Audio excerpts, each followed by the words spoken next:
పేట జిల్లా కేంద్రం 5వ వార్డు దురాస్పల్లి రిలయన్స్ పెట్రోల్ బంక్ సమీపంలో మతి స్థిమితం లేని ఒక వ్యక్తి గత సంవత్సరం నుంచి ఇక్కడ ఉంటున్నాడు.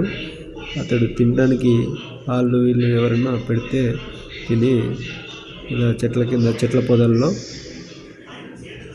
జీవిస్తున్నాడు. నేను అటువైపు పోయినప్పుడు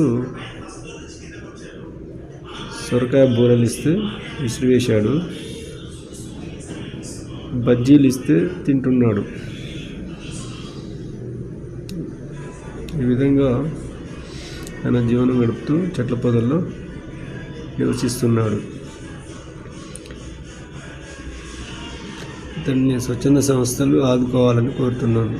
పేట జిల్లా కేంద్రం 5వ వార్డు దురాస్పల్లి రిలయన్స్ పెట్రోల్ బంక్ సమీపంలో మతి స్థిమితం లేని ఒక వ్యక్తి గత సంవత్సరం నుంచి ఇక్కడ ఉంటున్నాడు. అతడు